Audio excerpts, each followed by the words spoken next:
할렐루야! 오늘도 하나님 앞에 예배하는 여러분들을 축복합니다. 오늘도 하루로 예배를 시작하며 하나님의 도우심을 구하는 여러분들에게 하나님의 은혜와 축복이 가득 차시기를 소망합니다. 기도하겠습니다. 참으로 감사하신 아버지 하나님, 오늘도 우리에게 새날을 주셔서 하나님께 예배함으로 이 새날을 출발하게 하심을 감사드립니다. 하나님, 이렇게 예배로 출발하는 삶, 우리의 삶이 곧 예배가 되게 하여 주시고 이 예배를 통해서 오로지 우리 하나님만 높이는 삶, 하나님께만 영광 돌리는 삶을 살아갈 수 있도록 하여 주옵소서.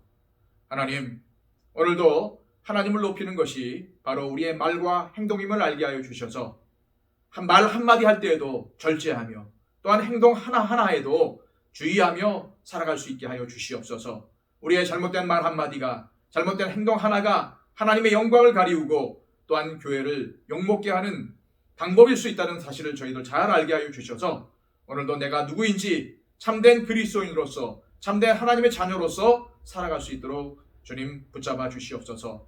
오늘도 힘과 지혜가 부족한 저희들에게 지혜를 허락하여 주시고 능력을 더하여 주셔서 오늘도 하나님의 당당한 자녀로 살아가게 하여 주시고 오늘도 하나님께 붙잡 힘마 되어서 하나님의 영광을 위해서 순종하는 삶을 살아갈 수 있도록 도와주시옵소서. 예수 그리스도의 이름으로 기도하옵나이다. 아멘. 우리 다 함께 찬송가 28장 찬양 드립니다.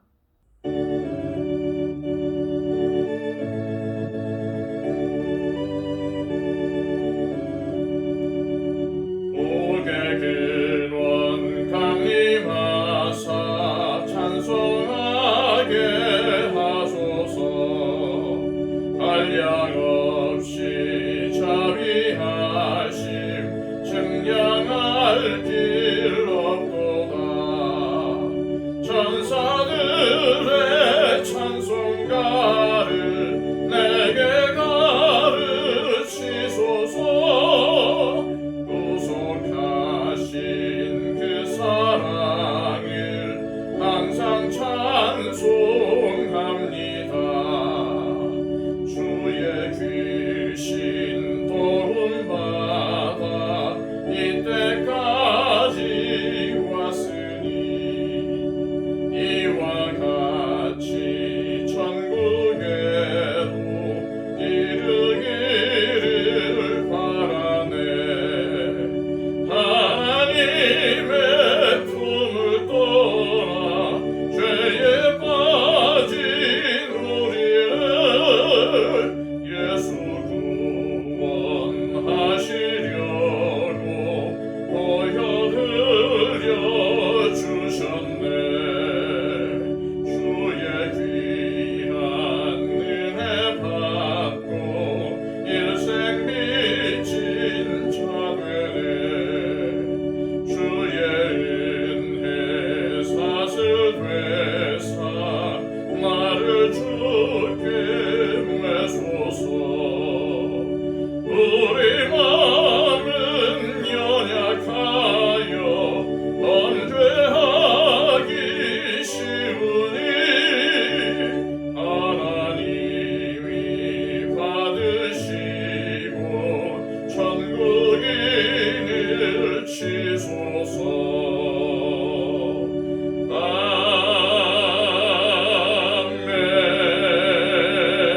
아멘. 이 시간 하나님께서 우리에게 주시는 말씀은 구약성경 시편 148편의 말씀입니다. 구약성경 908쪽을 참조하십시오. 하나님의 말씀입니다. 할렐루야! 하늘에서 여호와를 찬양하며 높은 데서 그를 찬양할지어다. 그의 모든 천사여 찬양하며 그의 모든 군대여 그를 찬양할지어다. 해와 달아 그를 찬양하며 밝은 별들아 다 그를 찬양할지어다. 하늘의 하늘도 그를 찬양하며 하늘 위에 있는 물들도 그를 찬양할지어다. 그것들이 여호와의 이름을 찬양함은 그가 명령하심으로 지음을 받았음이로다. 그가 또 그것들을 영원히 세우시고 패하지 못할 명령을 정하셨도다. 너희 용들과 바다여 땅에서 여호와를 찬양하라.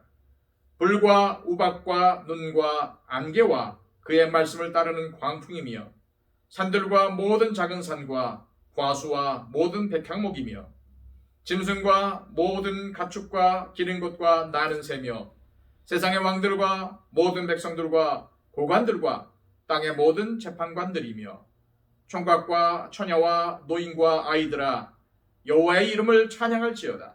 그의 이름이 홀로 높으시며 그의 영광이 땅과 하늘 위에 뛰어나심이로다. 그가 그의 백성의 뿔을 높이셨으니 그는 모든 성도 곧 그를 가까이 하는 백성 이스라엘 자손의 찬양받을 이시로다. 할렐루야. 오늘 시편은 할렐루야시라고 불리는 146편부터 150편까지의 5편의 시편 중에서 세 번째 시편입니다. 특히 오늘 시편 148편은 누가 찬양을 해야 하는지에 대해서 밝히고 있습니다. 그런 의미에서 오늘 1절부터 6절까지의 말씀은 천상에서 존재하는 모든 것들이 하나님을 찬양해야 한다는 것을 말하고 있어요. 자, 먼저 1절에서 2절까지의 말씀입니다. 할렐루야, 하늘에서 여호와를 찬양하며 높은 데서 그를 찬양할지어다. 그의 모든 천사여 찬양하며 모든 군대여 그를 찬양할지어다. 하늘은 해와 달과 별들이 있는 공간이며 영적인 존재가 있는 곳을 지칭합니다. 그리고 높은 데는 인간의 한계를 넘어선 인간이 알 수가 없는 세계를 의미합니다.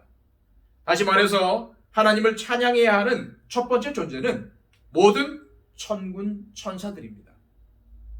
천사는 영적인 존재이기 때문에 옛날 사람들에게는 천사를 숭배하는 사상들이 있었어요.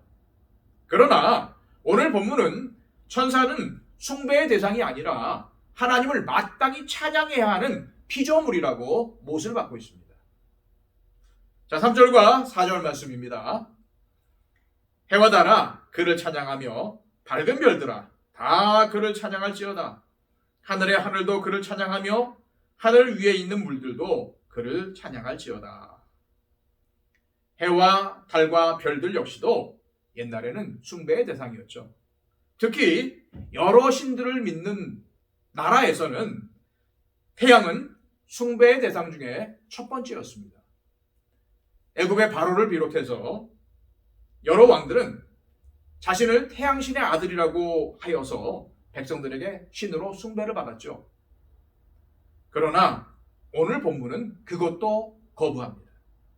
해와 달과 별들은 숭배의 대상이 아니라 그저 하나님을 찬양하는 피조물이라고 밝히고 있어요.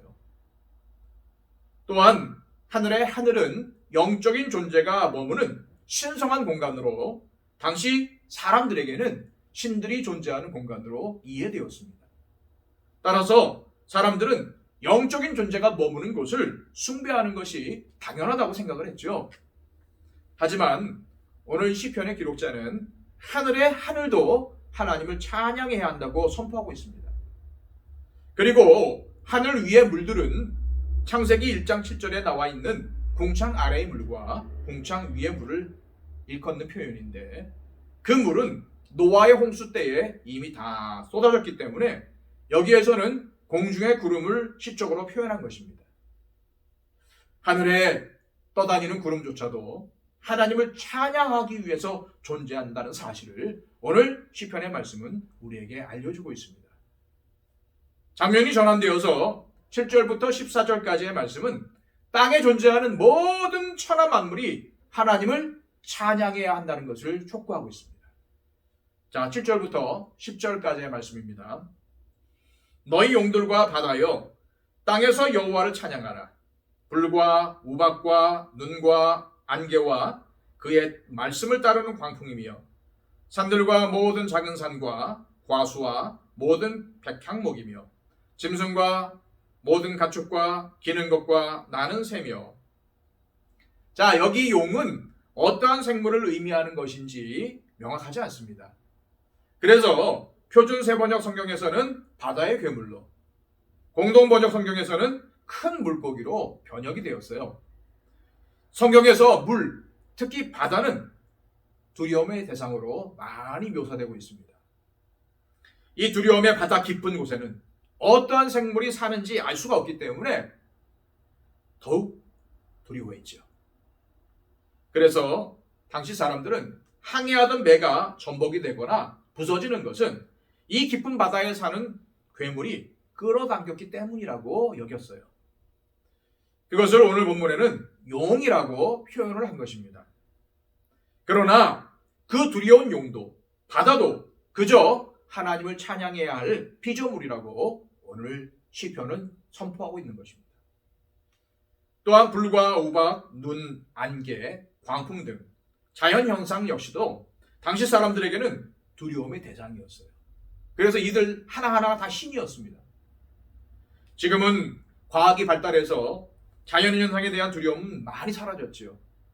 하지만 지금도 초대형 태풍이 불거나 폭우가 쏟아질 때에 또한 큰 지진이 일어나면 사람들은 손을 쓸 수가 없습니다.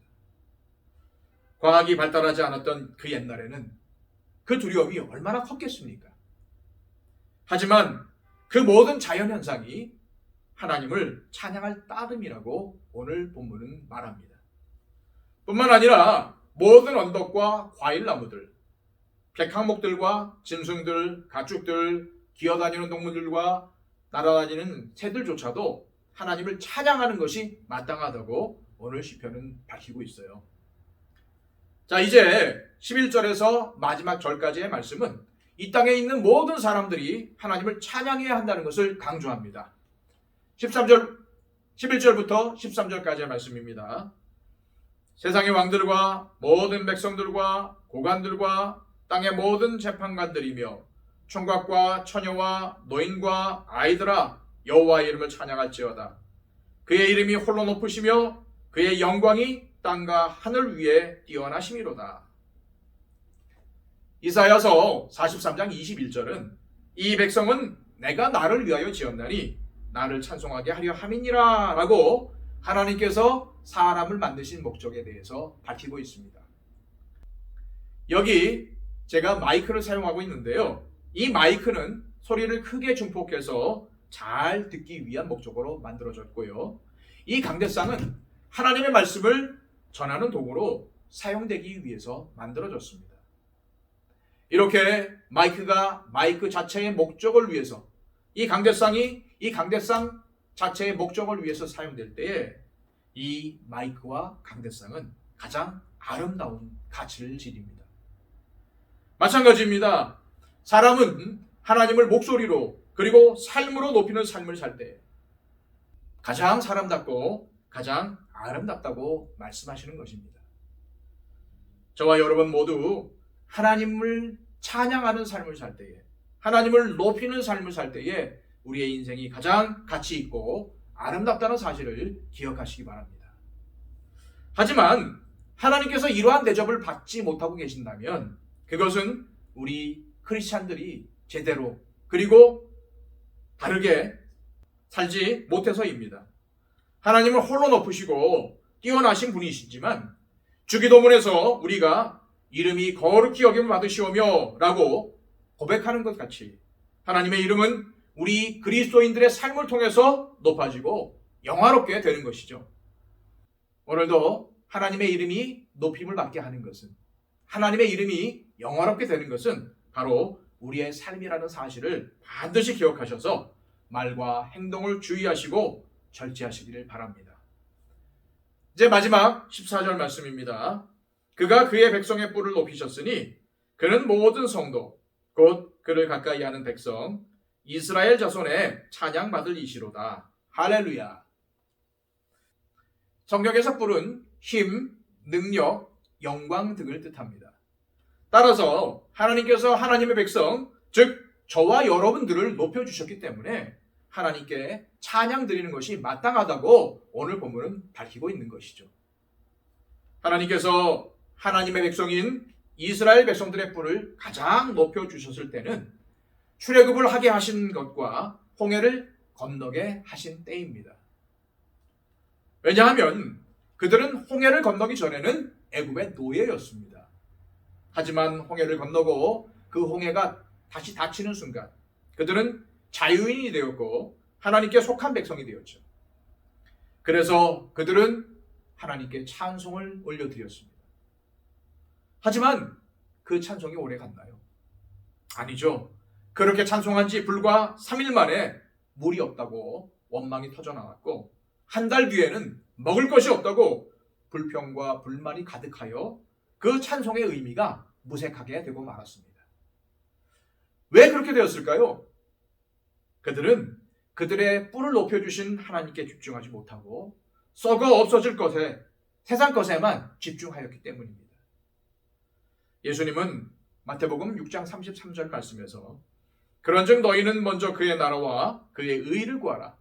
그리하면 이 모든 것을 너희에게 더하시리라 라고 말씀을 하셨습니다. 하나님을 목적으로 삼으며 하나님을 찬양하며 높이는 자의 모든 것, 즉 그의 인생을 책임져 주시겠다는 약속이 아닙니까? 오늘도 우리의 삶의 자리에서 우리를 인도하시며 우리의 뿔을 높여주시는 하나님만을 목적으로 삼고 하나님을 높이고 찬양하는 삶을 사심으로써 오늘 우리가 읽은 시편 148편이 우리의 삶에 그대로 이루어지기를 축복합니다. 이 시간 우리가 기도할 때에 우리의 삶을 돌아보면서 기도했으면 좋겠습니다. 하나님께 찬양하라고 만들어 주신 우리의 입술. 그러나 하나님을 찬양하기보다는 다른 사람들을 욕하고 저주하고 비방하고 또한 하나님 앞에 불평과 원망만을 쏟아놓고 있지는 않은지, 우리의 입술로 내 탓이 아니라 다른 사람들의 탓을 하며 책임을 다른 사람들에게 돌리고 있지는 않은지 생각해 보았으면 좋겠습니다. 또한 우리의 삶은 하나님을 높여드리는 찬양이 되어야 하는데 우리의 삶은 나 자신의 영광을 위해서, 나 자신의 욕심을 이루기 위해서 치열하게 살아가고 있는 그런 삶은 아닌지 돌아보았으면 좋겠습니다. 오늘도 나의 잘못된 말 때문에, 나의 잘못된 행동 때문에 하나님의 영광이 가려질 수 있습니다. 이 시간 하나님, 나의 삶, 특별히 나의 언행을 제어하여 주시고 늘 항상 지혜롭고 또한 하나님께 영광 돌리며 많은 사람들에게 덕을 끼칠 수 있는 말과 행동을 하게 해달라고 우리 하나님 앞에 기도했으면 좋겠습니다. 이 나라 이 민족을 위해 기도해 주시고 이 땅의 교회들을 위해서 기도해 주시고 또한 우리 더처치가 하나님께서 기뻐하시는 교회가 되게 해달라고, 또 우리 교회 안에 있는 모든 성도들이 평안을 누리며 하나님께서 주시는 형통을 누릴 수 있도록 인도해달라고 기도해 주시고요. 병중에 있는 분들을 위해서, 여러 가지 어려운 가운데 있는 분들을 위해서도 기도해 주시기 바랍니다. 그리고 또한 이 전쟁, 이 세계 가운데 전쟁이 그치게 해 주시고 저 우크라이나 땅에 전쟁이 그쳐서 하루속히 평화가 임하게 해달라고 위해서 기도해 주시기 바랍니다. 그리고 이 세계 가운데 주님의 복음을 전하며 선교하는 선교사님들을 위해서도 기도해 주시기 바랍니다. 우리 다 함께 기도하겠습니다.